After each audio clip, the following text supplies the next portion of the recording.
Kabanata 951. Makukuha mo ang gusto mo ngayong gabi. Tinadya niyang i-delay.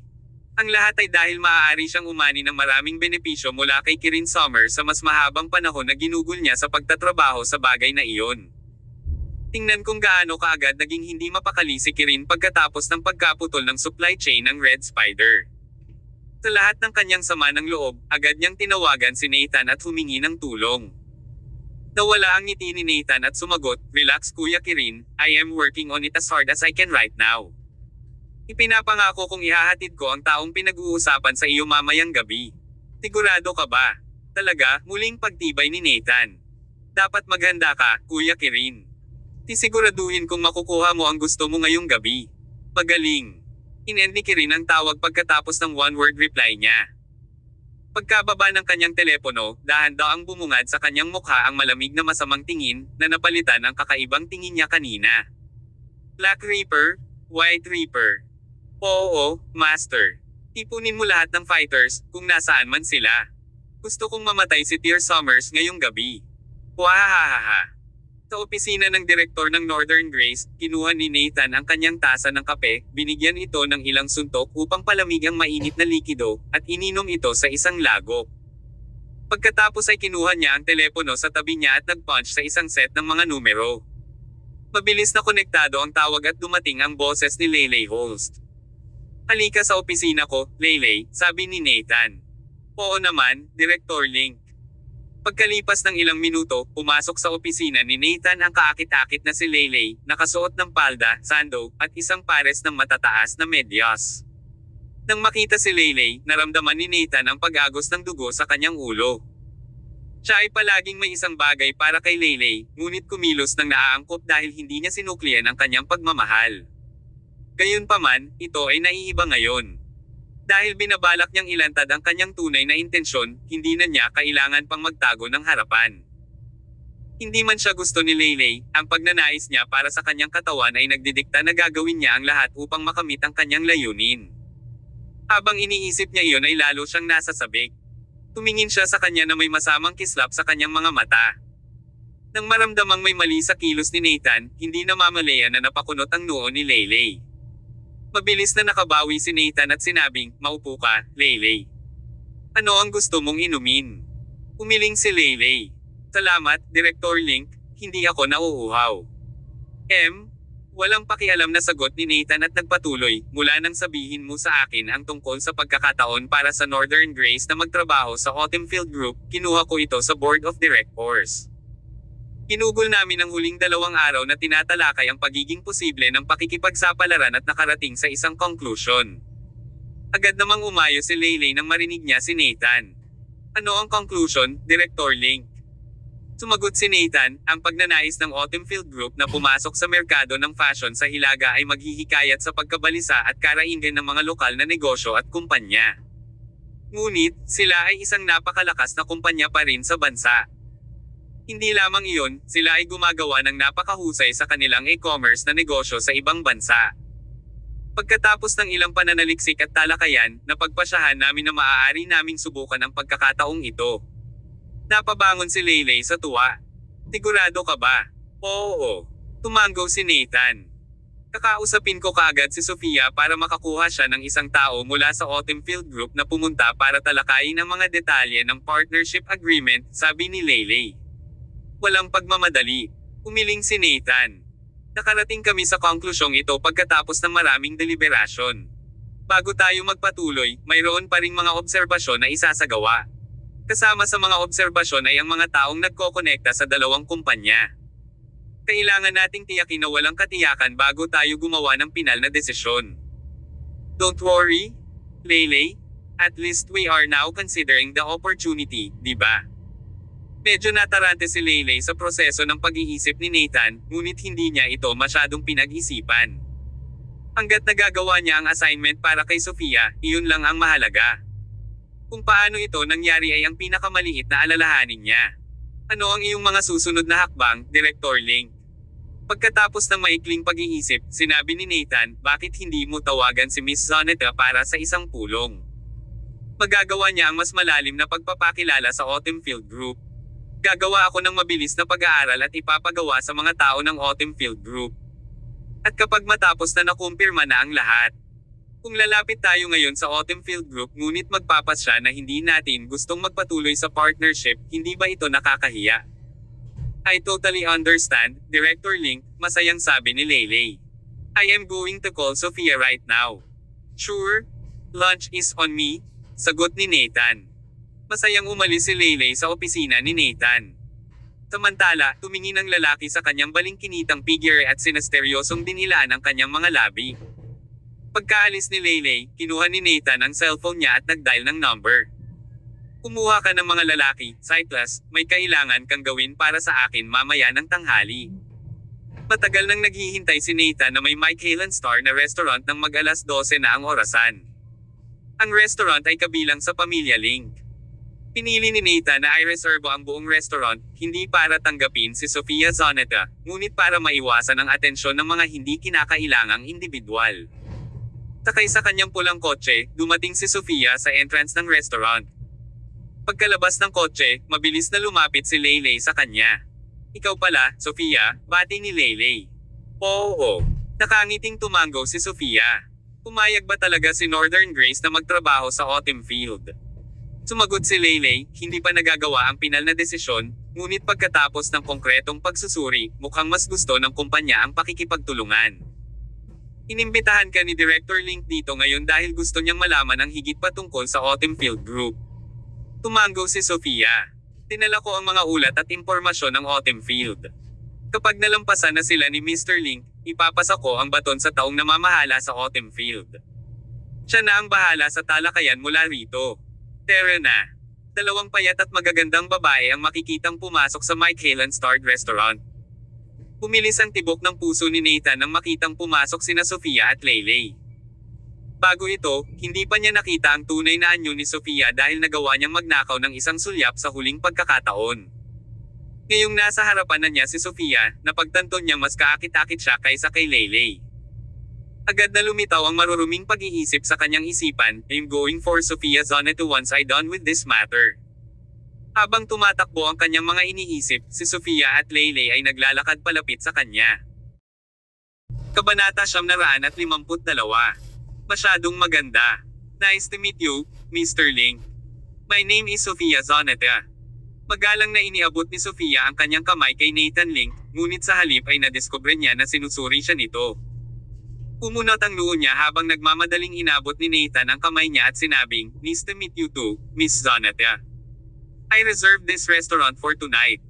Ipaalam sa akin kung ano ang gusto ninyong kainin ng mga babae at ipapahanda ko agad ito sa chef.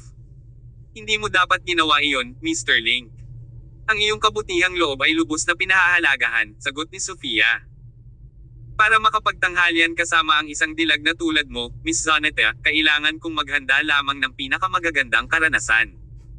Siyempre, hindi nakakalimutan ang ating magandang kaibigan, si Leyley.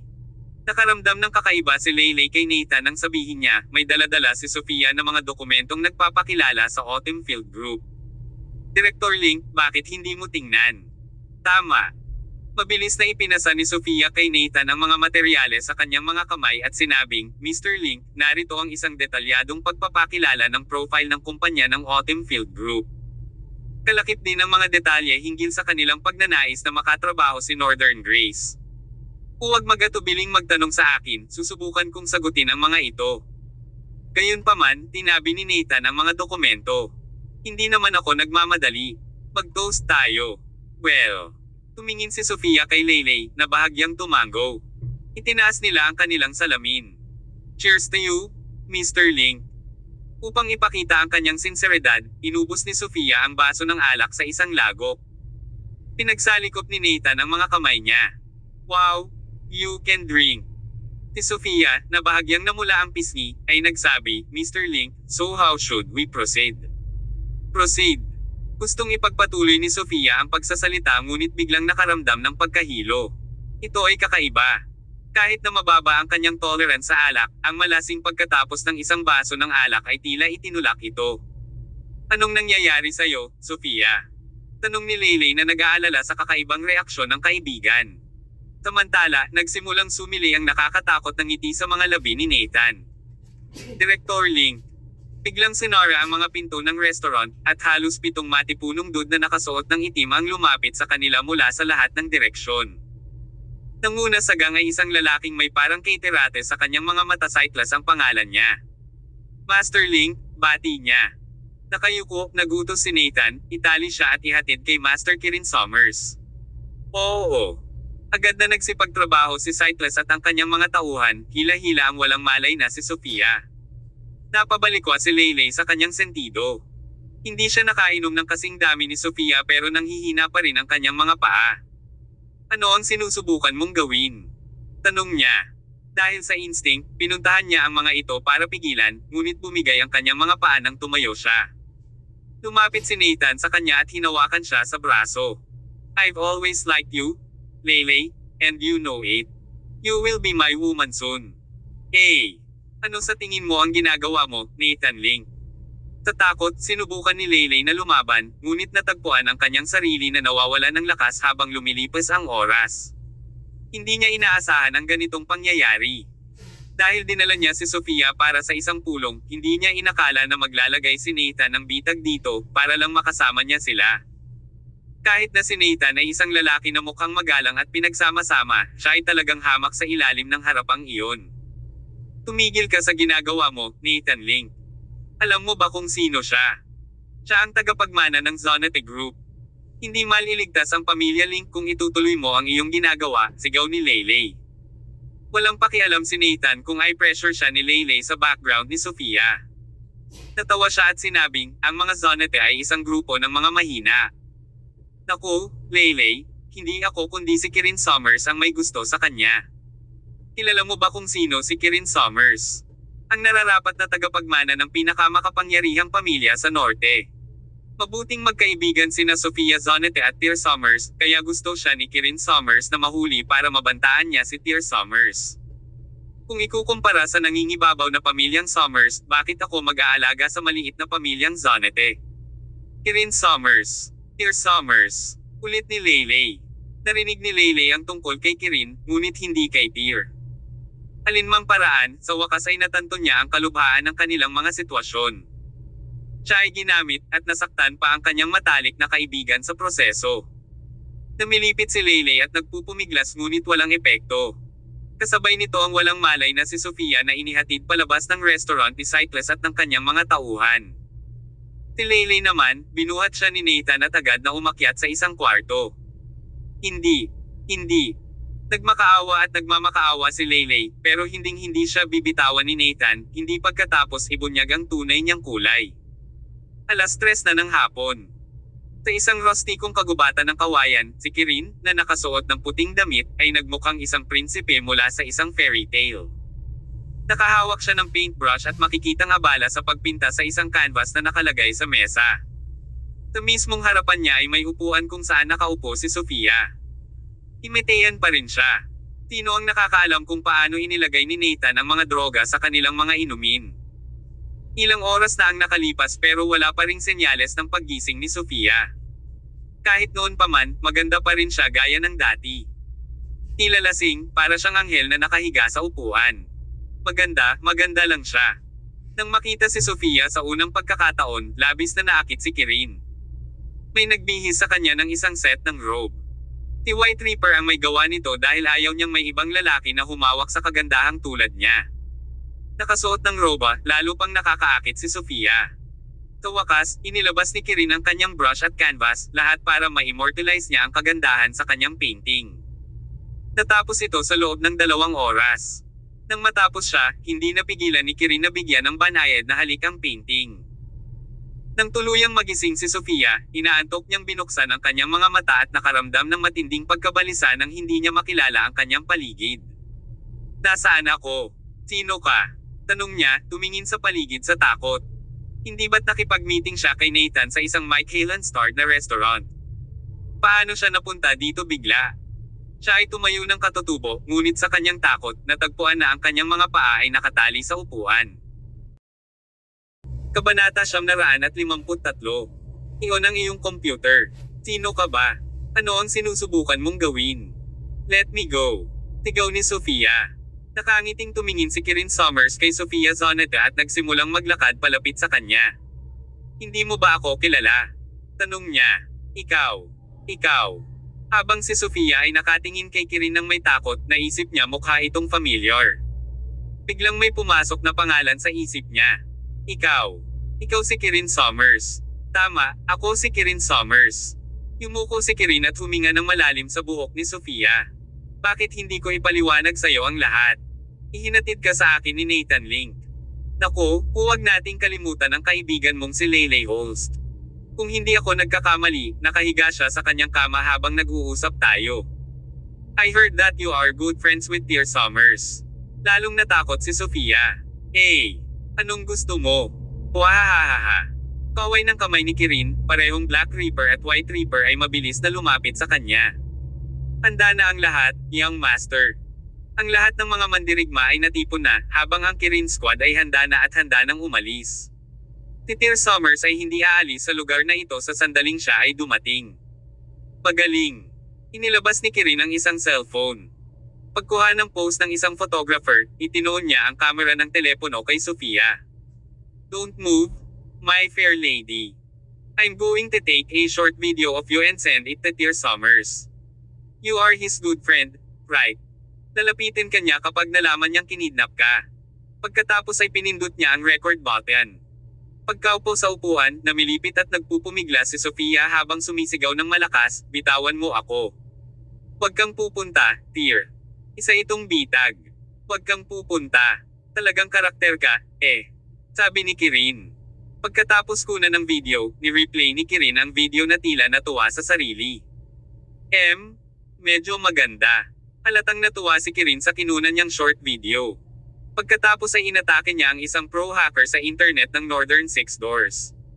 Ang mga computer ay hindi malawakang ginagamit sa Northern Six Doors. Dahil ang mga ito ay kadalasang ginagamit ng mga clerk at administratibong kawani upang ayusin at mag-imbak ng mga dokumento, ang proteksyon at mga firewall ay medyo simple at magaspang. Maaaring ma-access ng sinumang random na hacker ang kanilang internet ng madali, hindi banggitin ng ekspertong hacker na ginagamit ni Kirin. Lumakas ang magnetic voice ni Kirin, gawing virus ang video na ito at ipadala ito. Gayunpaman, nakatago sa likod ng kanyang kaakit-akit na harapan ay isang napakasamang isip. Siya ay isang mad na tao sa pamamagitan at paraan. Sa halip na huminahon matapos dukutin ang isang mabuting kaibigan ng Six Doors Gate Master, sa halip ay gusto niyang malaman ng bawat tao sa organisasyon ang insidente. Kung ito ay hindi isang napakalaking provocation na naglalayong kay Tyr, kung gayon wala nang iba pa. Kumbaga, sa halip na magsuot ng maskara kapag nagnakaw sa isang bangko, isang magnanakaw ang nagbahagi ng video ng kanyang paggawa ng krimen sa punong tanggapan ng pulisya, ito ay kitawa-tawa at walang katotohanan. Sa office complex ng Six Doors, abala sa trabaho ang iba't ibang administrative staff. Biglang nag-flash ang lahat ng screen ng kanilang computer, na sinundan ng hitsura ng isang pulang gagamba sa kanilang mga screen.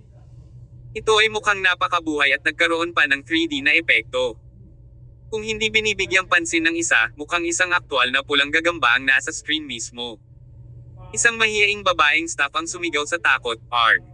Kasabay nito, ang pulang gagamba ay nagsimulang mahati sa hindi mabilang na maliliit na gagamba, gumagapang sa buong screen. At pagkatapos, ang maliliit na gagamba ay nagtipon-tipon, at quadrocuro, nagsimulang mag-play ng video. Makikitang nakatali si Sofia sa isang upuan sa video. Sa background ay ang kagubatan ng kawayan. Kahit na natatakot siya, sumisigaw siya, nakikiusap na huwag na lang pupunta si Tyr. Biglang nagbago ang video at lumitaw ang mukha ni Kirin. Kilala mo ba kung sino siya, Dear Summers? Hahaha. Who would have known that you had such beautiful girlfriend? Gusto mo ba siyang iligtas? Purple Bamboo Forest ng Ormer City, maghihintay ako. Tandaan mo, walang ibang dadating kundi ikaw. Wahahaha. Si Kirin ay mukhang lubhang kaakit-akit sa video. Gayunpaman, ang nakakasakit na gwapong mukha, kasama ang kanyang malupit na ekspresyon, ay nakakatakot sa marami sa mga manunood na nanunood ng video. Bilisan mo, ipaalam mo sa Gate Master. May sumigaw at mabilis na tumakbo papunta sa opisina ni Tyr. Ang pinto ng kanyang opisina ay biglang itinulak nang bumukas ang isang staff ng Six Doors. Tulong, Gate Master. Kulat na tanong ni Tyr, anong nangyayari? I-on mo ang computer mo, sagot ng tao. Pinuksan ni Tyr ang kanyang computer sa pagkalito. Nag-loop pa rin ang video sa lahat ng computer na nakakonekta sa internet. Sofia. Biglang nagbago ang ekspresyon ni Tyr. Nang makita ang bastos na ekspresyon ni Kirin, naramdaman niya ang nag-aapoy na galit sa kanyang puso. Anak ka ng kakaiba, Kirin Summers. Tumayo si Tyr sa kinauupuan niya at agad na tinungo ang exit. Tumakbo si Chae Seung-win at Zillian sa kanya pagdating sa main entrance. Sasama rin kami sa iyo, Gate Master. How dare Kirin Summers provoke 6 doors? We can't safely buy. Hindi. Agad na pagtanggi ni Tyr. Hindi ka makakapunta. Sumagot si Chae Seung-win. Bilang isang makapangyarihang tao ang pamilya Summers, dapat ay mayroon ng bitag si Kirin para sa iyo. Kung pupunta kang mag-isa, malalagay ka sa matinding panganib. Isa pa, sinimulan ni Kirin ang lahat. Kahit na ang 6 doors ay masangkot sa pagkakataong ito, hindi tayo mapipigilan ng ating mga nakatataas. Umiling si Tyr. Hindi ako natatakot sa mga alituntuning itinakda ng ating mga amo. Sa katunayan, may dahilan ang 6 doors para sundan si Kirin Summers dahil iniistorbo niya tayo ngayon. Pero, gusto ni Kirin na mag-isa akong pumunta. Kung masangkot ang 6 doors, natatakot ako na baka mapatay lang ng halimaw na iyon ang hostage.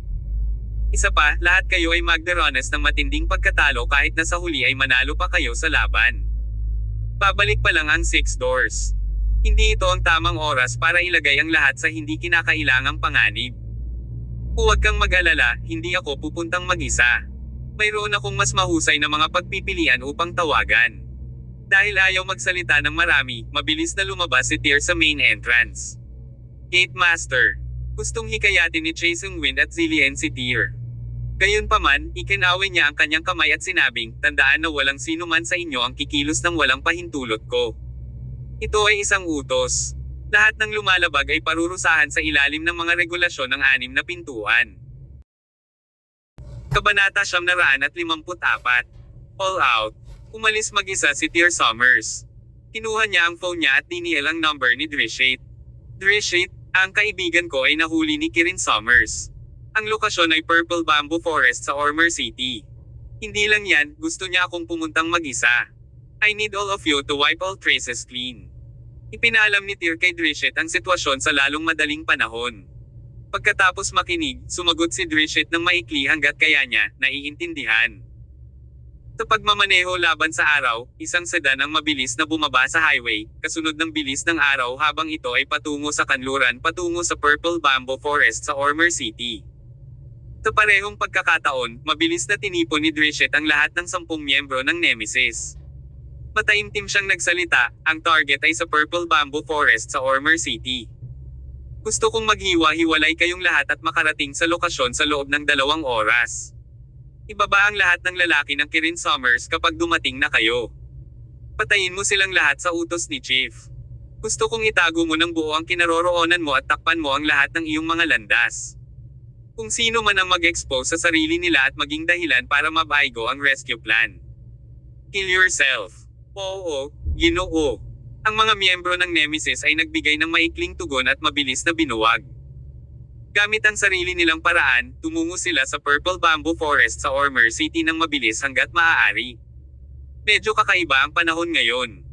Sa simula ay maaraw sa hapon, mabilis itong naging makulimlim pagsapit ng alas 4. Pagsapit ng alas 5 ng gabi, wala na ang araw. Biglang bumaba ang temperatura ng Purple Bamboo Forest habang paminsan-minsan ay umiihip ang malamig na hangin. Kahit na dumating na ang tag-araw, ang biglaang pagsisimula ng panahon na ito ay medyo nakakalito. Si Sofia Zonete ay ikinulong sa isang maliit na cabin sa likod ng kagubatan ng kawayan. Pinabantayan ng 4 na mandirigma, walang paraan para makatakas ang isang mahinang babae na tulad niya. Nakasuot ng robe, nanatiling nakaupo si Kirin sa harap ng kanyang mesa.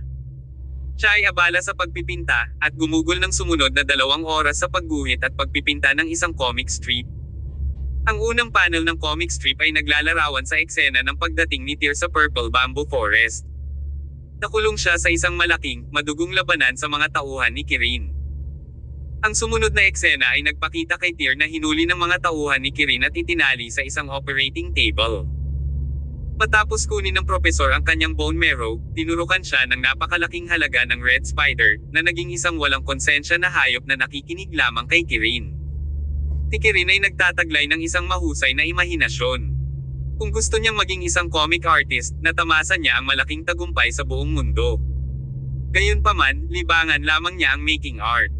Ibinaba niya ang brush at tumangala sa langit. Parang uulan na agad. Maganda ang panahon. Kirin laughed his trademark sinister laughter. Where is Tyr? Tumingin si Black Reaper sa kanyang relo at sinabing, dapat ay nandito na siya sa lalong madaling panahon, Master. Naayos na namin ang lahat, hindi siya makakatakas ngayon. Napatingin si Kirin sa mga taong nakatayo sa harapan niya. Mayroong 20 sa kanila, lahat ng masasamang karakter na natipon niya mula sa hilagang pamayanan ng martial arts sa mga nakaraang taon. Ang bawat isa sa kanila ay nagtataglay ng mahusay na husay sa pakikipaglaban, at mga masasama at masasamang manluloko. Nang sila ay mga wanted na lalaki, tinanggal ni Kirin ang lahat ng mga warrant na nakalagay sa kanilang mga ulo at binigyan sila ng mga bagong pagkakakilanlan upang pagsilbihan siya bilang kanilang bagong amo.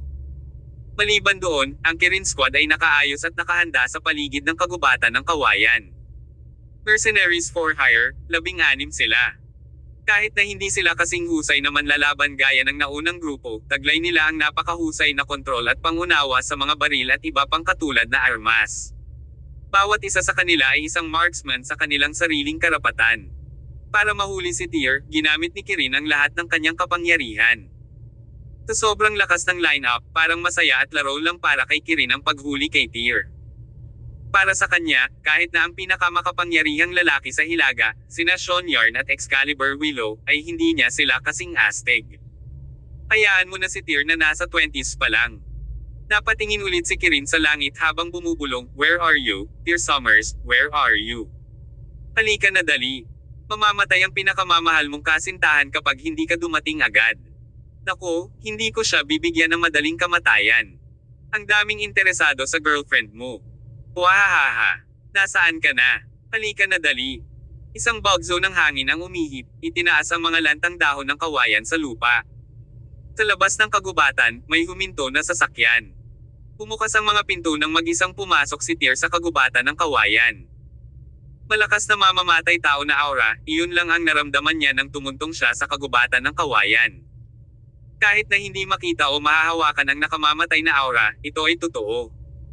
Lalo na para sa isang manlalaban na nagtataglay ng matinding pangunawa sa nakamamatay na aura. Bukod sa mga manlalaban, may mga baril din. Naramdaman ni Tyr na maraming baril ang nakatutok sa kanya nang pumasok siya sa kagubatan. Sa kabila ng distansya, napakalaking panganib pa rin ito para sa kanya. Si Tyr ay isang napakalakas na manlalaban. Ngunit ang paghahanap sa sarili sa isang banyagang lugar na walang sense of positioning ay isang mapanlinlang na sitwasyon, lalo na't maraming baril ang nakatutok sa kanya. Ito lang ba ang mayroon ka, Kirin? Hindi napigilan ni Tyr na tumigas ang kanyang mga nerbiyos na nag-uumapo sa kanyang kamalayan. Hindi mo ako matatalo noong bata pa tayo. Ngayong matanda na tayo, ganoon pa rin ang kwento. Since our going all out today, I shall return the favor. Nakatago sa kanyang bulsa, umaatungal ang armor dagger para pumunta. Ang kanyang set ng Bayan K needles ay handa na rin para sa labanan. Bawat pulgadang pasulong niya, bawat hakbang niya, tila nagbubunsod ng bagzo ng hangin, umihip ang mga dahon ng kawayan sa paligid. Parang eksenang diretso sa isang pelikula. Kitang-kita ni Tyr ang cabin mula sa malayo. Nakaupo mismo sa harap ng cabin si Kirin, nakasuot ng robe. Nandito siya. Abala si Kirin sa pagpipinta nang dumating si Tyr. Nang makita niyang lumitaw ang figure ni Tyr, hindi sinasadyang kinabahan si Kirin. Gayunpaman, hindi niya aminin na siya ay kinakabahan, at nakumbinsi ang kanyang sarili na ito ay pag-asa at kaguluhan sa halip. Kabanata 955. Huwag lumaban. Isang malakas na kaluskos ang narinig. Dahil siguro sa sobrang pagpisil nito, biglang naputol ang brush sa pagkakahawak ni Kirin Summers. Tumayo siya at tinitigan ang papalapit na si Tyr. Bumibilis ang tibok ng puso ni Kirin sa bawat hakbang ng kapatid. Sa huli, naramdaman niyang bumilis ang tibok ng puso niya. Hindi lang si Kirin, kundi si Black Reaper, White Reaper, at ang iba pang manlalaban ay hindi maiwasang mabalisa nang makitang papalapit sa kanila si Tyr. Ang pagkabalisa na ito ay nagmula sa isang hindi nakikitang aura na nagmumula sa katawan ni Tyr, ang nangingibabaw na aura ng isang tunay na mandirigma. Dumating na rin si Tyr.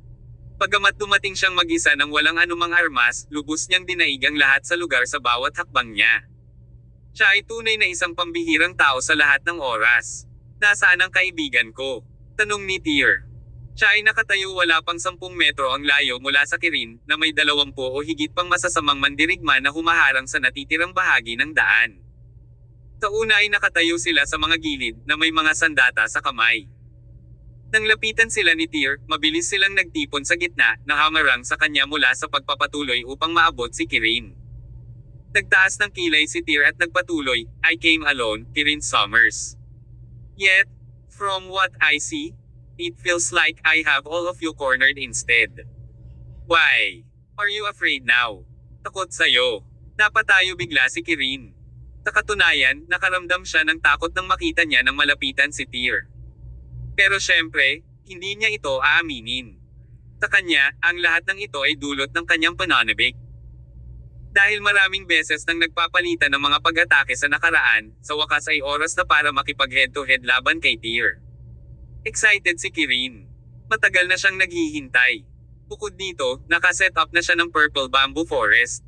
Inaasahang makararanas ng malaking kawalan si Tyr ngayon.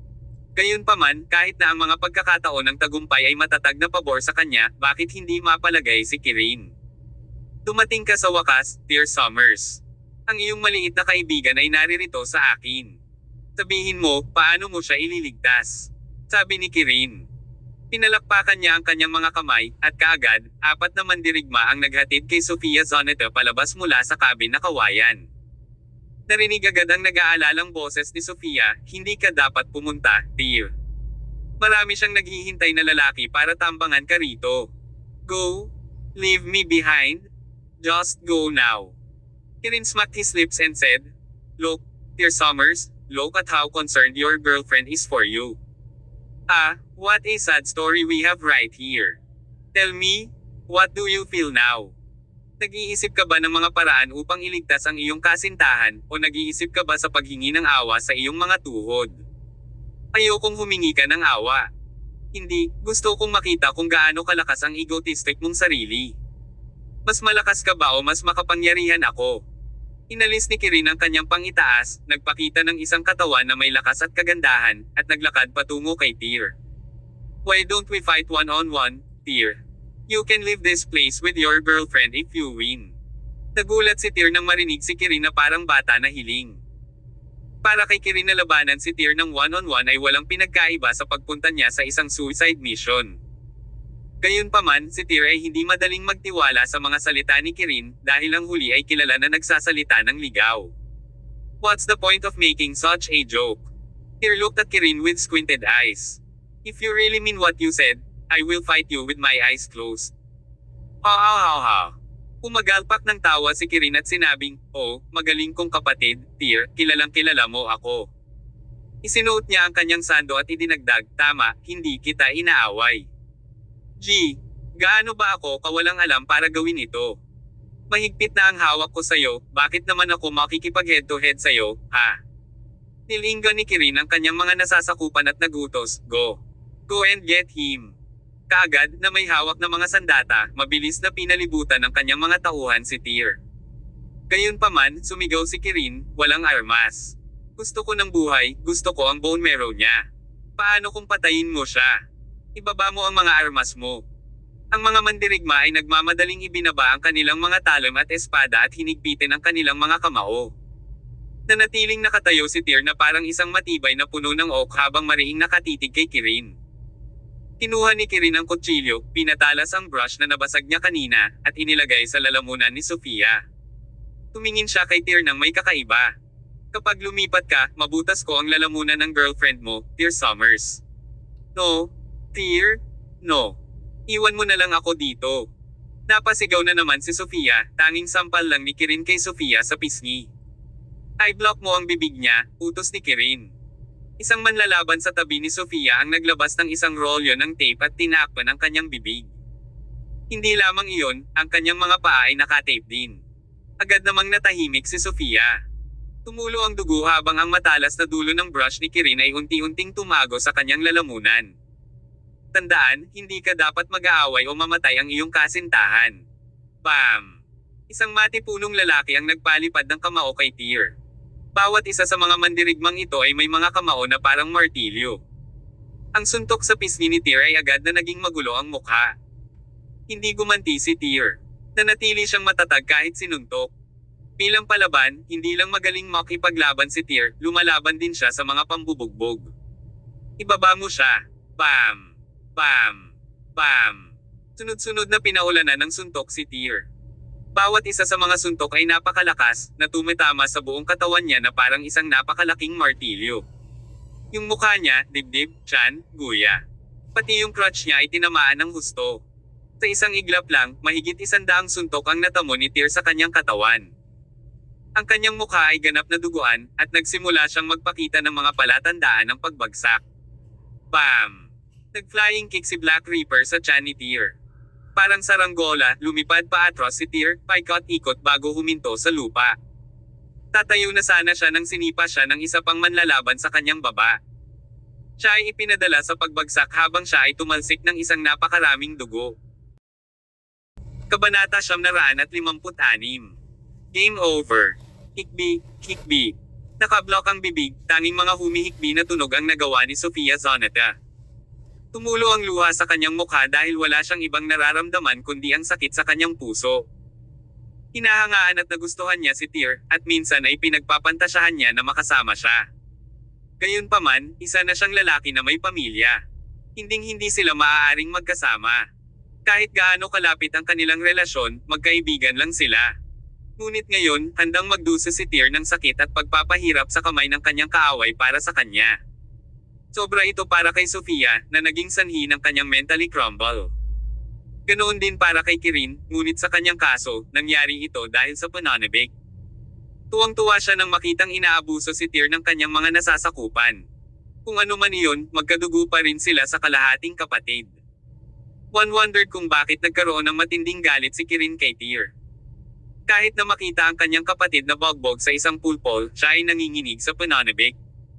Kirin excitedly cheered, "Talo ka pa rin, Tyr Summers. Hahaha. Akala mo ba ay babalik ka sa Hilaga bilang isang hari? Paumanhin, ngunit tinatawag ko ang mga pagshot dito. Pamatay. Pamatay. Hahaha. Halika, hampasin mo siya sa abot ng iyong makakaya, kayong lahat. Gusto ko siyang patayin. Oh no. No. You can't kill him. Break his limbs." Hindi napigilan ni Kirin ang sarili, itinulak ni Kirin ang brush sa nasasakupan na nakatayo sa tabi niya at sumugod. Isang dogwang Tyr ang nakatayong half squat sa lupa. Nakapalibot sa kanya ang mga mandirigma na hindi nagpahuli sa kanilang mga pag-atake. Ilang minuto na ang lumipas simula nang salakayin nila si Tyr. Ang sino mang ibang tao ay namatay na pagkatapos na dumanas ng gayong kakilakilabot na pagtrato. Gayunpaman, nanatili si Tyr sa kanyang mga paa, kahit naduguan ang mukha at puno ng sugat ang katawan. Ano ba talaga siya? Halimaw. Nakita kung paano nanatiling nakatayo at matatag si Tyr kahit na makatanggap ng napakaraming tama at suntok sa kanyang katawan ang nagtulak sa ilan sa mga manlalaban sa kanilang gilid. May dumampot ng kutsilyo sa sahig at sinaksak kay Tyr. Bam! Sumugod si Kirin at sinipa ang may hawak na kutsilyo. Pagkatapos ay sinundan niya ng isa pang sipa, na pinalipad sa ere ang lalaking may hawak ng talam. Guru. Ako. Bakit? Diba sabi ko wag kang gagamit ng armas? Paano kung patayin mo siya? Sabay suntok at sipa ang pinakawalan ni Kirin sa lalaki na napasigaw sa sakit. Pumalik siya kay Tyr, na halos nakaluhod sa lupa habang pilit na pinipigilan ng Black Reaper at White Reaper ang kanyang arms. Hinawakan ni Kirin ang isang bangkos ng buhok ni Tyr at iniangat ang ulo. Mahal kong kapatid, Tyr. Pinigilan ko ang lalaking iyon sa pagpatay sa iyo, niligtas ko lang ba ang buhay mo? Paano mo ako dapat pasalamatan? Akin na ang buhay mo, paano kung maging alipin kita? Magsalita ka. Dahil hindi napigilan ni Kirin ang kanyang emosyon, binigyan ni Kirin si Tyr ng kahit 7 malakas na sampal sa mukha at sinabing, "Teka lang, akala ko ba magaling kang manlalaban? Pinatay mo rin si Luke Mills, bakit hindi mo ako labanan?" Sa kasamaang palad, hindi pwede. Nandito sa akin ang girlfriend mo. You dare not strike back. Ha. Sampal. Sampal. Sampal. Isang sunod-sunod na sampal ang pinakawalan sa mukha ni Tyr. Hindi ka na dapat bumalik pagkatapos mong itaboy 10 taon na ang nakakaraan, Tyr Summers. Tama ba ako? Ako ba? Sa huli, sinipa ni Kirin si Tyr sa dibdib na naging dahilan ng pagluwa nito ng subo ng dugo. Napakalakas nito kaya hindi nakahawak ang Black Reaper at White Reaper kay Tyr. Sa wakas, nahigil si Tyr sa lupa, humihingal. Tapos na ang laro. Tumingin si Kirin sa bogbog na si Tyr at umunat ng ungol. Ito ang dahilan kung bakit sinasabi ko na ang pinakawalang kwentang tao sa mundo ay ang nagsasanay ng martial arts. Tama ba ako? Kahit gaano kayo kalakas, kayo pa rin ang mga serve ko. The almighty Tyr ends lying under my feet. Sino sa tingin mo para kalabanan ako? Pagkatapos magpakawala ay kinawayan ni Kirin ang kanyang kamay at nagutos, itali siya at ipadala sa propesor. Ay pakin siya sa mga aso pagkatapos makuha ang kanyang bone marrow. Naglakad sina Black Reaper at White Reaper patungo kay Tyr na ang namamaga na mga labi ay lumulutang sa isang masasamang ngiti. Bago ito, nakatanggap siya ng ilang daang suntok sa kanyang katawan at nagtamo ng matinding pinsala. Kaya, ano ang tungkol dito? Pumibili lang siya ng oras para kay Nemesis. Ngayon, oras na para noon para maglaro ng laro. Sumubsob si Tyr ng isang subo ng dugo at nagsalita sa namamaos na boses, natapos na ang laro mo, Kirin Summers. Ngayon ako naman ang maglaro. Biglang tumahimik ang lahat. Anong sabi mo? Hindi makapaniwalang tumingin si Kirin kay Tyr. Ang iba pa niyang mga tauhan ay natarante rin. Nabugbog sa isang pulpol, ano pa ang magagawa ni Tyr? Hehe. Biglang napatayo si Tyr na nakahiga lang sa lupa. Si Black Reaper ang pinakamalapit sa kanya, at bago pa siya makapag-react, nahawakan na ni Tyr ang armor dagger. Splat. Isang pag-swipe sa lalamunan lang ang kailangan para mapababa si Black Reaper, isang napakalakas na manlalaban. Kaagad, bumagsak siya sa pool ng dugo. Nagulat ang lahat, pati si Kirin. Tyr Summers, paano ka pa makakamove on? Hindi ka ba natatakot sa girlfriend mo? Gayunpaman, nakita ni Kirin ang isang hindi kapani-paniwalang eksena na naglalaro sa harap mismo ng kanyang mga mata bago niya natapos ang kanyang pangungusap. Isang madilim na silhouette ang lumitaw mula sa likod ng maliit na bamboo cabin. Nakasuot siya ng kapa at may hawak na pulang katana sa kanyang kamay. Mabilis siyang naglakad papunta kay Sofia. Ilang hakbang pa lang siya ay napansin na ng 4 na gwardya ang presensya niya. Ang isa sa kanila ay likas na bumunot ng kanyang espada, gustong tadterin ang hindi pa nakikilalang bisita. Gayunpaman, iniwas ng lalaki ang kanyang katana at agad na pinutol ang kamay ng gwardya. 3 laslas ang ginawa niya sa isang kisap mata. Ang isang gwardya ay pinutol ang kanyang kamay, habang ang 2 naman ay may biyak sa lalamunan. Ang 3 ay agad na umalis sa labanan. Ang huling lalaking nakatayo ay naramdamang blanko ang kanyang isip. Sa oras na bumalik siya sa kanyang katinoan, siya ay nasa sahig na katulad ng kanyang mga kasama. Si Drishet iyon.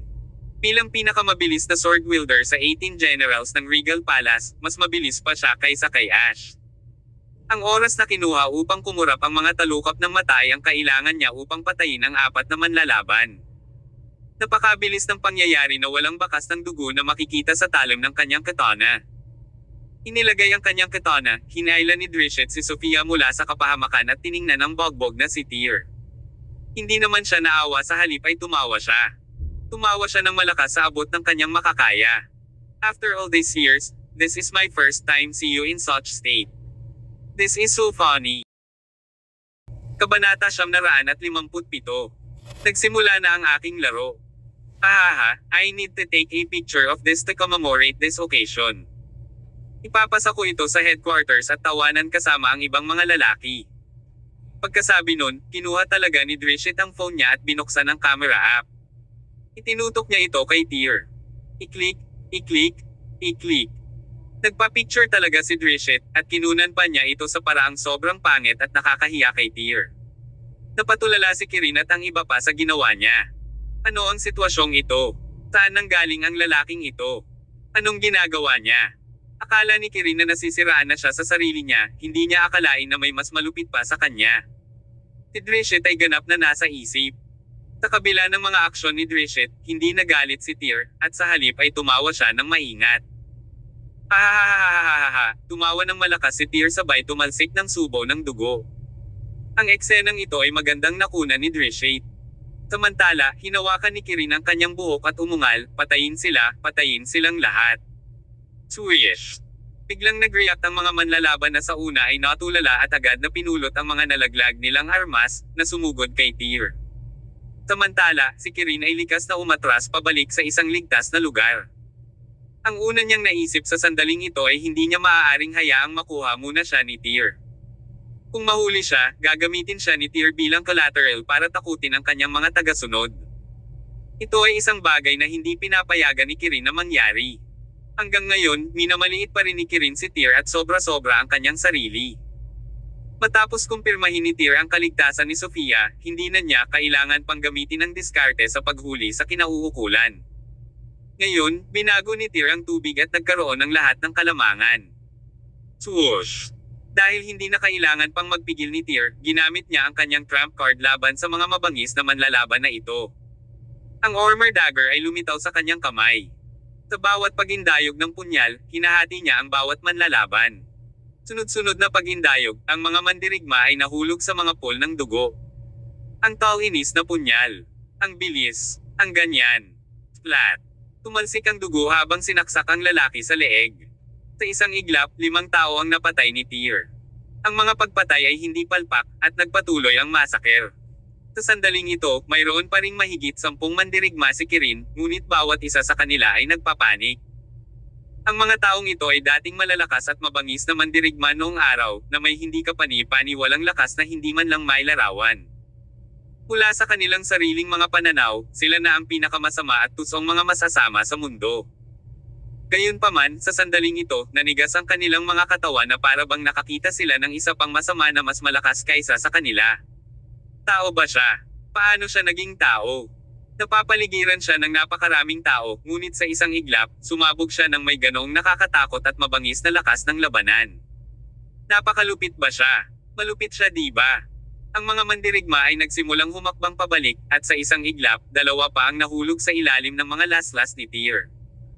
Actually, serious injuries ang natamo ni Tyr kanina, pero wala lang ito kumpara sa naranasan niya sa ibang bansa. Kung nagawa niyang patayin ang lahat noon, paanong hindi siya papatay ngayon? Kung ikukumpara sa isang tunay na sakuna na nagbanta sa kanyang buhay, ano ang maaaring magkaroon ng kandila doon? Lalo na't labis ang galit ni Tyr sa mga sandaling iyon. Kung gusto siyang kalabanan ni Kirin, ayos lang. Pero, how dare he bring Tyr's friends and family into this? How dare he capture a weak woman to this him? Hindi ito kinaya ni Tyr. Bago ito, malamang may simpatiya at pagmamahal pang kapatid si Tyr kay Kirin. Ngunit ngayong itinulak na ni Kirin si Tyr sa limitasyon, ang mahinang damdaming iyon ang kanyang tuluyang nawala sa hangin. Tumawag si Kirin, Thunderbird. Thunderbird. Ngayon lang napagtanto ni Kirin na masama ang sitwasyon ay minamaliit niya si Tyr. Kung magpapatuloy ito, lahat ng kanyang mga mandirigma ay papatayin ni Tyr. Nakakagulat man ay hindi nagpanik si Kirin. Ito ay dahil hindi niya akalain na kasing lakas ng kanyang Kirin squad ang mga mandirigma niyang ito. Ang grupo ng mga mercenaryong iyon ay may mga armas at baluti, sila ang talagang aasahan ni Kirin. Gaano kayang lumaban ng solo si Tyr? Matalo kaya niya ang mga baril? Gaano man kabila si Tyr, kaya ba niyang umiwas sa mga bala sa kanyang bilis? Kung makakaiwas siya ng isang bala, paano naman ang 2? Kung kaya niyang umiwas ng 2. Kung gayon, paano ang isang AK? Thunderbird. Sigaw ni Kirin. Tumaas ang kanyang boses, ang kanyang sigaw ay umalangaw-ngaw sa buong Purple Bamboo Forest. Bilang tugon, hindi mabilang na mga pulang tuldok ang lumitaw mula sa lahat ng 4 na panig, na naglalayong kay Tyr at sa iba pang mga mandirigma. Namumula ang mga mata ni Kirin habang sumisigaw ng patayin, barilin at patayin. Bang, bang, bang. Ang mga putok ng baril ay narinig mula sa 4 na direksyon habang lumilipad patungo sa kanila mula sa lahat ng panig. Tilamsik, tilamsik, tilamsik. Tumalsik ang dugo kung saan-saan at umalangaw-ngaw ang mga sigaw ng paghihirap. Nang mabaril, galit na sinabi ni White Reaper, Guro, ang Kirin squad ay bumabaril sa mga maling tao. Wahahaha. Tumawa ng tusong si Kirin. Ang isa pang mandirigma ay sumigaw, Guro, sabihin sa Kirin squad na huminto, sila ay tumatama sa ating sariling mga tao. Please stop. Wahahaha. Patuloy pa rin sa pagtawa si Kirin. Tuso at kakaiba. Kill them for me. Don't cease fire. As long as you guys can kill Tyr, you don't have to bother about the others. Si Kirin ay talagang isang malupit na tao. Para makuha si Tyr, wala siyang pakialam kung mahuli man sa crossfire ang kanyang mga tagasunod. Hanggat may pagkakataon na matamaan ng Kirin Squad si Tyr, gusto niyang ituloy nila ang shooting. Kakaiba at malupit ang brat na ito. Gayunpaman, hindi na malaya ni Kirin na kahit na lumilipad ang mga bala sa paligid, hindi na kailangang umiwas ni Tyr. Sa kabaligtaran, malaya siyang gumalaw. Napakabilis, kalahati ng natitirang mga mandirigma ni Kirin ang napatay. Samantalang ang iba, mabilis nilang naiwasan ang mga bala at nakatakas sa lugar. Pamwesto sa gitna si Tyr na maraming pulang tuldok ang nakaturo sa kanya. Sa pag-aakalang nasa kanya na naman si Tyr, agad na inutusan ni Kirin ang Kirin Squad, naalis na ang mga istorbo. Putukan ang kanyang mga paa, gusto ko siyang buhay. Ang kakaiba ay ang mga tuldok ay nakatutok kay Tyr, ngunit walang bumaril sa kanya. Feeling like something was off, kumunat ang noo ni Kirin. Thunderbird. Thunderbird and the others, anong ginagawa nyo? Fire for me? Fire. Gayunpaman, gaano man kalakas ang pag-ungol at pagsigaw ni Kirin, hindi sila nagpaputok. Maya-maya lang, tumawa si Tyr. Natawa rin si Drishet na nagpoprotekta kay Sofia. Kirin Summers, let me show you what a miracle is, sabi ni Tyr, itinaas ang gitnang daliri at itinutok ito kay Kirin. Ang nangyari sa sumunod na segundo ay nakaramdam ng kilabot kay Kirin. Kabanata 958. Ilang bagay na hindi mabibili gamit ang pera. Ang mga siksik na pulang tuldok na orihinal na nakatutok sa katawan ni Tyr ay biglang nagbago ng target at lumipat patungo sa katawan ni Kirin. Ito. Anong nangyayari? Dahil sa gulat, malakas na sinigaw ni Kirin si Thunderbird. Gayunpaman, ang sumagot sa kanya ay hindi Thunderbird, ngunit isang magaspang na boses, tumigil ka sa pag-ungol, mahina ang kumpol ng basurang iyon. Lahat sila ay nasa lupa ngayon. Isang malakas at buff na lalaki ang lumabas sa kagubatan ng kawayan, bitbit ang isang miyembro ng Kirin Squad sa bawat isa sa kanyang mga kamay. Inihagis niya ang mga ito pasulong at gamulong silang dalawa sa ilalim ng paa ni Kirin. Ang taong ito ay walang iba kundi si Matthew Collins. Habang hinahagis niya ang dalawang miyembro ng Kirin Squad, nagpatuloy siya sa paghagis ng isa pang manlalaban ni Kirin palayo sa pamamagitan ng isang malakas na suntok na sapat na malakas para matamba ang isang toro. Dahil dito, lumipad sa hangin ang manlalaban at pumutok ang kanyang dibdib, habang nabali ang lahat ng buto nito. Kasama sina Matthew, Stephen, Jamie, at Vanessa na lumabas din sa kagubatan ng kawayan, sunod-sunod. Bawat isa sa kanila ay may hawak na baril na ninakawan mula sa Kirin Squad. Ang mga taong nagpaputok ng mga baril na ito kanina ay mga tao mula sa Kirin Squad. Sa totoo lang, habang binubugbog si Tyr, ang Kirin Squad ay sinisira ni Matthew at ng iba pa. Sa oras na dumating si Drishet, natalo na ni Matthew at ng iba pa ang lahat ng miyembro ng squad. Kaya naman ang malaking bilang ng mga tauhan ni Kirin ay binaril at napatay. Sa katunayan, hindi ang Kirin Squad ang nag-shooting kanina. Ito ay ang mga miyembro ng Nemesis Matthew at ang iba pa. Sa isang iglap, napatulala si Kirin. Pati si White Reaper ay natulala. Sa mga sandaling ito, tila nabaligtad ang langit at lupa.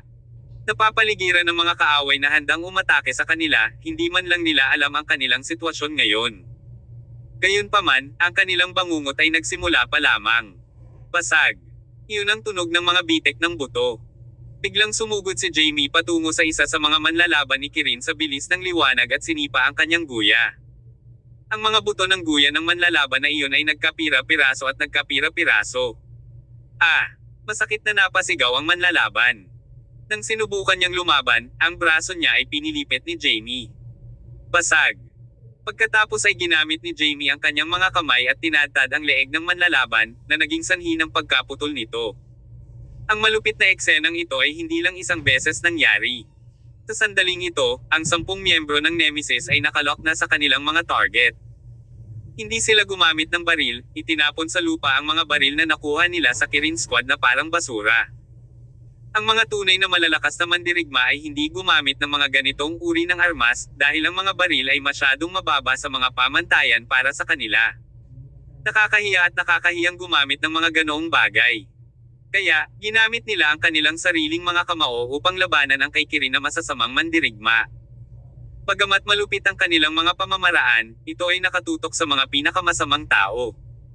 Sa katunayan, sa loob ng bawat miyembro ng Nemesis, ay isang puso na gustong alisin sa mundo ang karahasan para sa kapakanan ng kapayapaan.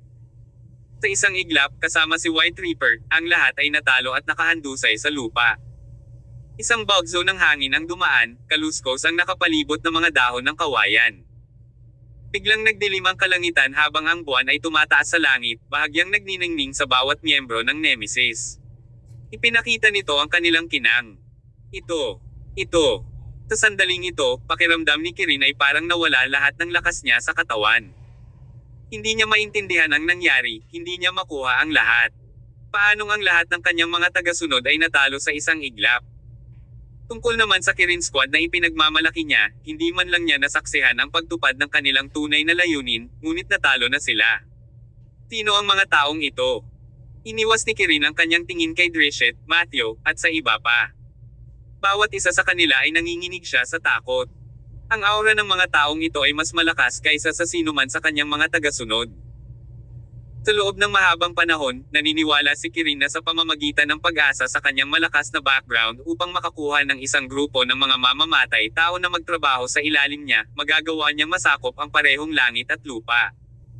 Palagi niyang iniisip na ang kanyang mga tagasunod ay ang pinakamalakas, at ipinapalagay na magagamit niya ang mga ito para sirain si Tyr. Gayunpaman, sa sandaling ito napagtanto niya na ang kanyang mga tao ay walang halaga kumpara kay Tyr. Ang hindi maintindihan ni Kirin ay kung paano magkakaroon ng ganoon kalakas na tagasunod si Tyr. Hindi sila bahagi ng Six Doors, kaya saan sila nanggaling? Ikaw, come here. Oo, ikaw. Tinuro ni Kirin si Drishet at malakas na sinabi, babayaran kita ng doble sa ibinabayad sa iyo ni Tyr. At saka, kayong lahat, bawat isa sa inyo, babayaran ko kayo ng doble sa ibinabayad sa inyo ni Tyr. Kung susunod kayo sa akin, siguradong lalakas kayo sa pananatili ni Tyr. Kahit sa sandaling ito, gustong bilhin ni Kirin si Drishet at ang iba pa. Ngunit, posible ba iyon? Si Tyr ay hindi gumamit ng pera para bilhin ang mga taong ito. Sa halip, ginamit niya ang kanyang puso, damdamin, buhay, at kaluluwa para matamo ang kanilang katapatan. Si Drishet, Matthew, bawat miyembro ng Nemesis, at maging si Tyr ay napatawa lahat. Para bang narinig nila ang pinaka-nakakatawang biro sa mundo. Meron talagang gustong gumamit ng money para pagtaksilan ang amo nila, anong klaseng biro ito? Hahaha, seryoso ka ba? Tanong ni Matthew, tumatawa hanggang sa tumulo na ang mga luha. Naglakad siya patungo kay Kirin na parang mabangis na hayop, hinawakan siya sa kwelyo, at binuhat siya sa hangin na parang nagbubuhat ng maliit na sisiw. My master has about $8 trillion worth of assets. What about giving me 2 trillion? Then, I'll call you my master, mungkahi ni Matthew. 2 trillion, anong klaseng biro yan? Biglang naging mabangis si Kirin. Tinipa niya si Matthew at talagang tumalon sa pagkakahawak ng huli. Bahagyang nagulat si Matthew na si Kirin ay talagang isang mahusay na manlalaban. Aatake na sana si Kirin, pero mas mabilis si Drishet. Ikinumpas niya ang kutsilyo at itinutok sa leeg ni Kirin. Brat, maraming bagay ang hindi mabibili gamit ang pera. Umiling si Kirin at sinabing, hindi ako naniniwala na may mga bagay na hindi mabibili ng pera, sadyang hindi kaaya-aya ang presyo. No. Umiling si Drishet at tinuro si Tyr. Kung ano ang meron siya, wala ka. Sa sandaling ito, naglakad na si Tyr papunta sa gilid ni Sofia.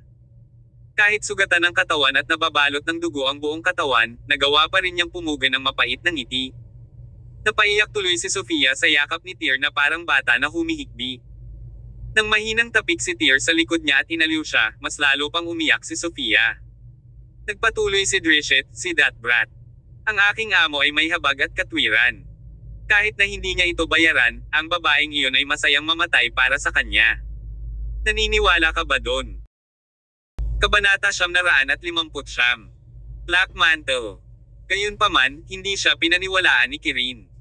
Umiling siya at sinabing, iyon ang maliit niyang kasintahan. No, the boss already got married way liar and has kids. He's very dedicated to his family, ani Drishet. Buti na lang kaibigan niya ang babaeng iyon, wala silang ibang relasyon. Handa siyang mamatay para sa amo, habang ang amo ay handang bugbugin ka para sa kanya. Dapat mong malaman na noong nasa ibang bansa siya, gaano man karaming libo ang lumaban, hindi siya naging kasing gulo ngayon. Gayunpaman, handa siyang magdusa para lamang sa kanyang kaibigan. So, kung ano ang meron siya, wala ka. Hindi lang yung babaeng yun, lahat ng naruroon dito ay handang mamatay para sa kanya, without expecting a single centimos in return. Libo-libong tao ang tulad natin sa ibang bansa, naniniwala ka ba? Walang makakaisip na si Drishet, kung bakit palaging nakasuot ng itim at cool na kumilos, ay magsasabi ng isang bagay na nakakaantig. Walang alinlangan na saglit na naantig ang puso ni Kirin. Simula pagkabata, lagi na siyang mababa kay Tyr. Noong pinalaya si Tyr sa pamilya, naisip ni Kirin na siya ang nanalo. Gayunpaman, hindi niya alam na pagkatapos ng 10 taon, babalik si Tyr na may posisyon na Six Doors Gate Master. Sa sandaling iyon, muling nabuhay ang sama ng loob ni Kirin kay Tyr. Nang maglaon, sinubukan niyang pigilan ang posisyon ni Tyr sa Six Doors sa pamamagitan ng pag-asa sa sarili niyang malakas na background, at gusto niyang harapin si Tyr gamit ang kapangyarihan ng sarili niyang mga subordinate. Sa huli, napagtanto ni Kirin na kung ano ang mayroon siya ay walang halaga kumpara sa kung ano ang mayroon si Tyr. Hindi ito maaaring totoo. Nagsisinungaling ka sa akin, siguradong nagsisinungaling ka sa akin. Habang nagkakaroon ng mental breakdown si Kirin, tumawa lang si Drishet at sinabing, "Brat, isipin mo ang sarili mo. Kung wala kang pera sa iyong mga kamay, sino ang kusang ibibigay ang kanilang buhay para sa iyo? Kung hindi ka ang young master ng Summers family, hindi ba mas masahol ka pa sa aso? No. Stop talking. Stop talking." Parang tinamaan ni Drishet ang weak point ni Kirin kaya bigla siyang nasaran. Lumapit si Tyr at sinabing, "Drishet, itigil, huwag mo na siyang i-trigger." Kinurot ni Tyr ang baba ni Kirin na parang nakikipaglaro sa isang babae.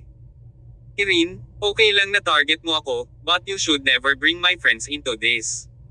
So today, you must pay for everything you did." Wahahahaha. Biglang tumawa ng malakas si Kirin. "Tyr, subukan mo akong patayin. Kung hindi, papatayin kita sa halip. 10 taon na ang nakalipas, nagawa kitang itaboy sa pamilya Som. At sinaksak kita minsan. Ngayon, makalipas ang 10 taon, madali pa rin kitang mapapatay." Tumigil. Tigaw ni Tyr. Dahil ayaw makinig sa nangyari 10 taon na ang nakakaraan, sinipan ni Tyr si Kirin na ilang beses na gumulong sa lupa. Sa kabila noon, tumatawa pa rin siya na parang isang masama, "Tyr, huwag mong isipin na nanalo ka. Hindi mo ako matatalo. Hihihi, hindi pa tapos ang laro." Sabi ni Tyr, "Sa totoo lang, hindi pa tapos. Ayaw mo ba ng bone marrow ko? Nagkataon, kailangan ko rin ang bone marrow mo. Rest assured, I will not kill you now.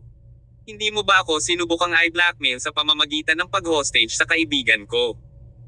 Now that you're my hostage instead, I wanna see kung ano ang magiging reaksyon ni Draco, Lyra, at ng pangit na hag na iyon."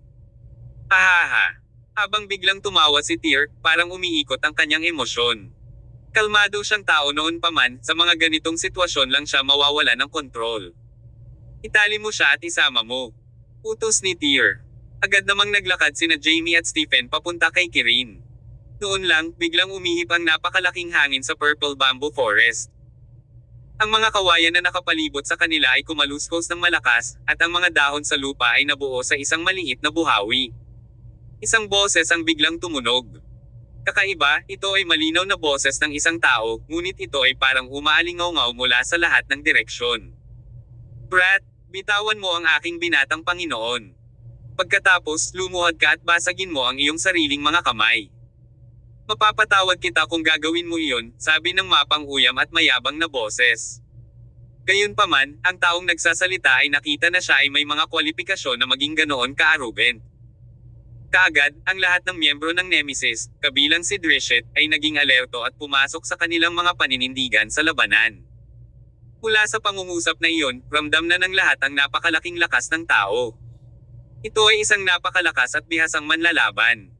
Kung ikukumpara sa mga tagasunod ni Kirin, mas malakas siya. Isang itim na figure ang lumitaw mahigit 10 metro ang layo. Nakasuot siya ng itim na damit at mukhang multo. Kahit na parang napakabagal ng paglalakad niya, ang bilis talaga niya. May kakaibang pakiramdam sa buong katawan niya. Ang taong ito ay tinawag na Black Mantle. Nang malaman ni Lyra ang laban ni Kirin at Tyr, sinabi niya kay Nanay Roxanne na humanap ng magpoprotekta kay Kirin mula sa mga anino. Ang taong iyon ay walang iba kundi si Black Mantle. Hindi alam ang kanyang pinanggalingan, nalaman lamang na lagi siyang nagtatago sa mga anino at tinutulungan si Lyra sa maraming gawain. Isa siyang higanteng sandata sa pagpatay. Samantala, may ilan pang manlalaban si Lyra na kapareho ng antas ng kasanayan sa Black Mantle. Buhay sa kanyang pangalan, ang Black Mantle ay nakasuot ng ganap na itim at walang makakakita sa kanyang hitsura. Nang lumitaw ang Black Mantle, napakunot ang noo ni Tyr, habang si Kirin naman ay tuwang-tuwa. Lolo Black Mantle, dumating ka. Dumating ka talaga. Hahaha, buti dumating ka. Pilasan mo, patayin mo lahat maliban kay Tyr. Gusto ko siyang buhay, hahaha. Sa sandaling ito, si Kirin ay labis na nasasabik. Hindi niya inaasahan na lilito ang Black Mantle. Sa totoo lang, matagal na siyang hindi nakakita ng Black Mantle. Naalala niya na ang huling pagkikita nila ay 5 years ago. Si Kirin ay lumabas kasama ang kanyang ina, at nakatagpo sila ng ilang mga kaaway.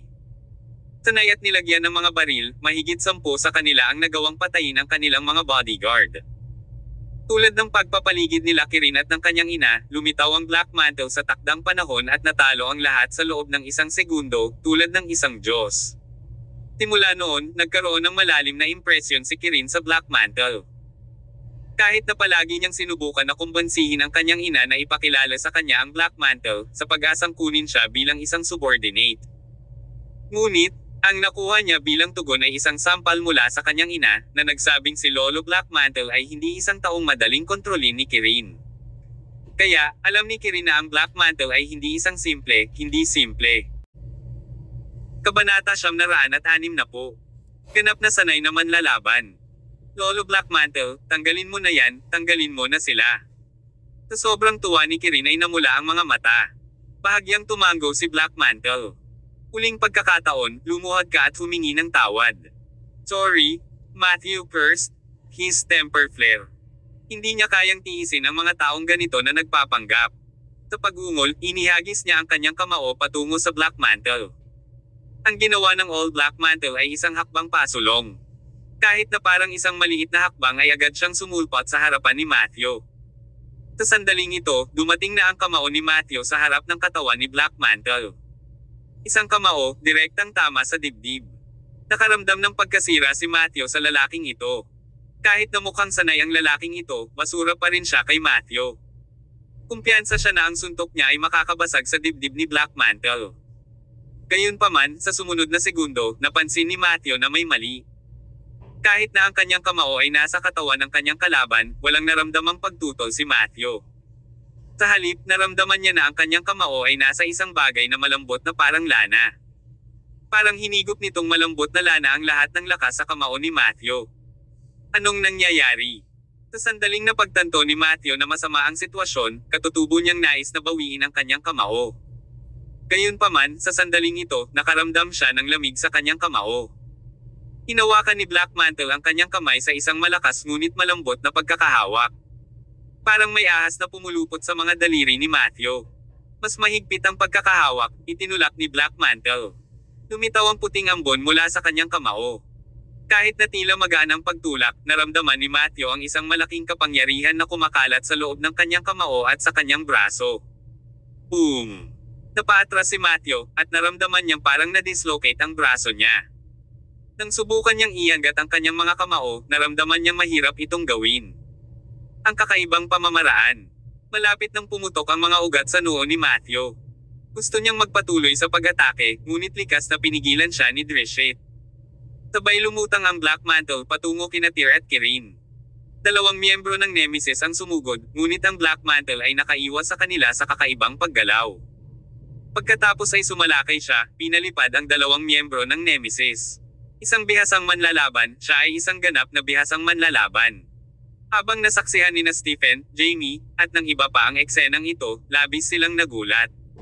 Ang Black Mantle Dude na ito ay may mga kasanayan. Sa 10 miyembro ng Nemesis na dinala ni Drishit, si Drishit lamang ang maaaring maging kalaban ng lalaking ito. Marahil ang 10 sa kanila ay maaaring magtulungan upang ibagsak ang Black Mantle, ngunit tiyak na magderones ng ilang pagkalugi si Nemesis. Kaya naman mabilis na pinigilan ni Drishit si Matthew kanina. Nang makitang papalapit na ang Black Mantle, tusong tumawa si Kirin. Dear Summers, patay ka na. Patay ka, ha ha ha. Tumawa ng malakas si Kirin. Naniniwala siya na kayang talunin ng Black Mantle si Tyr at ang kanyang mga tao. Si Black Mantle ang tagapag-alaga na anghel ng kanyang ina, ngunit kahit si Kirin ay hindi alam ang kanyang pinagmulan at kung bakit niya poprotektahan ng buong katapatan ang kanyang ina. Gayunpaman, kahit na siya ay misteryoso, siya ay malakas. Habang papalapit si Black Mantle, hindi natarante si Tyr, sa halip ay natuwa at napuno ng pananabik. Mula nang dumating sa Hilaga, sa wakas ay nakilala ko ang isang taong maaaring makipaglaro sa akin. Speaking of which, pagkatapos ng away ni Tyr kay Sachin, hindi pa siya nakakagawa ng maayos na pakikipag-away sa kahit kanino. Kahit na ang pakikipaglaban niya kay Luke Mill sa Pine River ay hindi ginamit ni Tyr ang kanyang lakas. Kahit na ginamit ni Luke ang pulang gagamba at naging isang halimaw, hindi kinailangan ni Tyr na gumamit ng maraming lakas upang talunin siya. Samantala, naramdaman ni Tyr ang enerhiya ni Black Mantle, at tila mas malakas siya kaysa kay Luke. Sa pagtingin sa nababalot ng dugo na si Tyr, hindi napigilan ni Drishit na lumakad pasulong dala ang kanyang katana at sinabing, "Boss, hayaan mo akong gawin ito." Nagkaroon ng patas na pagkakataon si Drishit na talunin ang Black Mantle. Talagang malakas ang Black Mantle, ngunit bilang pinakamalakas na miyembro ng matandang Nemesis, hindi pushover si Drishit. Hindi. Umiling si Tyr. "Hayaan mo akong gawin ito." Sa sandaling natapos ni Tyr ang kanyang pangungusap, agad siyang sumugod patungo sa Black Mantle. Sa isang iglap, nasuntok na niya si Black Mantle ng mahigit 10 beses. Gayunpaman, ang bawat suntok na ginawa ni Tyr ay natunaw ng Black Mantle. Tyr ay hindi siya nasaktan kahit kaunti. Ang Black Mantle ay may katulad na mga diskarte sa Tai Chi, ngunit malinaw na hindi siya gumagamit ng Tai Chi. Kahit gaano pa kalambot at mahina ang mga galaw niya, sabay hila niya ng suntok, puno ito ng explosive power. Sa sandaling ito, pantay na tugma ang Black Mantle at Tyr. Siyempre, ito ay dahil lamang sa kasalukuyang malubhang nasugatan si Tyr. Kung si Tyr ay nasa kanyang karaniwang kalagayan, walang paraan na maaaring pantay-pantay ang Black Mantle sa kanya. Isang malalim at malambing na boses ang lumabas sa bibig ni Black Mantle, nagsasalita ng mga salitang tumutulo sa pagmamataas, "Binata, may potensyal ka." Gayunpaman, binalaan na kita kanina. Binigyan ko kayo ng pagkakataong humingi ng tawad, ngunit hindi ninyo pinapahalagahan ang pagkakataong iyon. Kaya ngayon, huli na para magsisi. Buong tiwala sa kanyang mga kakayahan, minamaliit niya si Tyr. Pagkatapos ay binago ni Black Mantle ang kanyang mga kamao sa isang claw position at sumugod kay Tyr, na naging dahilan upang ang huli ay umatras. Napakalakas. Nagbago ang ekspresyon ni Matthew nang makita niya ito. Tinanong niya si Drishit na nasa tabi niya, "Matatalo ba ng ating Panginoon ang Black Mantle?" Hindi lamang si Matthew, kundi ang iba pang miyembro ng Nemesis ay nagpahayag ng parehong pag-aalala. Nag-aalala sila dahil si Tyr ay wala sa kanyang pinakamabuting kalagayan sa ngayon, na nagtiis ng mga pambubugbog mula sa mahigit 20 manlalaban. Gayunpaman, ngumiti lang si Drishit at sinabing, "Hindi mo talaga naiintindihan si Brother Tyr." Tulad ng sinabi ni Drishit, biglang umungol si Tyr, at sa sumunod na segundo, nasa kamay niya ang armor dagger. Splat! Ang armor dagger ay tumama sa dibdib ni Black Mantle, na pilit siyang napaatras ng 6 hanggang 7 metro. Kahit na nagsimula ang labanan ng dalawa bilang isang santukan, ang taong unang bumunot ng kanilang sandata ay hindi si Tyr, kundi ang Black Mantle. Sa sandaling iyon, sa wakas ay natanto ng lahat na ang Black Mantle ay may hawak na itim na bakal na tinak na halos kalahating metro ang haba. Ito ay kapareho ng kulay ng kanyang damit, at sa kanyang mabilis na pag-atake, mahirap para sa sinuman na makita ang pag-iral ng bakal na tinak.